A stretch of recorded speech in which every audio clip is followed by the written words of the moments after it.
আল্লাহ জেনেছেন যে তোমরা অবশ্যই তাদেরকে স্মরণ করবে, কিন্তু বিধি মোতাবেক কোনো কথা বলা ছাড়া গোপনে তাদেরকে কোনো প্রতিশ্রুতি দিও না।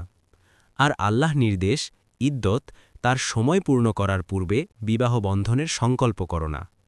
আর জেনে রাখো, নিশ্চয় আল্লাহ তোমাদের অন্তরে যা রয়েছে তা জানেন, সুতরাং তোমরা তাকে ভয় করো এবং জেনে রাখো, নিশ্চয় আল্লাহ ক্ষমাশীল, সহনশীল। 236 তোমাদের কোনো অপরাধ নেই যদি তোমরা স্ত্রীদেরকে তালাক দাও এমন অবস্থায় যে তোমরা তাদেরকে স্পর্শ করনি কিংবা তাদের জন্য কোনো মোহর নির্ধারণ করনি, আর উত্তমভাবে তাদেরকে ভোগ উপকরণ দিয়ে দাও, ধনীর উপর তার সাধ্যানুসারে এবং সংকটাপন্নের উপর তার সাধ্যানুসারে। সুকর্মশীলদের উপর এটি আবশ্যক।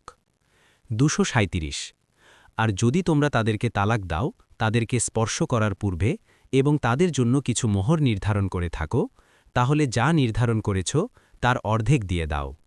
তবে স্ত্রীরা যদি মাফ করে দেয় কিংবা যার হাতে বিবাহের বন্ধন সে যদি মাফ করে দেয়, আর তোমাদের মাফ করে দেয়া তাকওয়ার অধিক নিকটতর। আর তোমরা পরস্পরের মধ্যে অনুগ্রহ ভুলে যেও না। তোমরা যা করো নিশ্চয় আল্লাহ সে সম্পর্কে সম্যক দ্রষ্টা। 238 তোমরা সালাতসমূহ ও মধ্যবর্তী সালাতের হিফাজত কর এবং আল্লাহ জন্য দাঁড়াও বিনীত হয়ে। 239 কিন্তু যদি তোমরা ভয় করো তবে হেঁটে কিংবা আরোহণ করে আদায় করে নাও।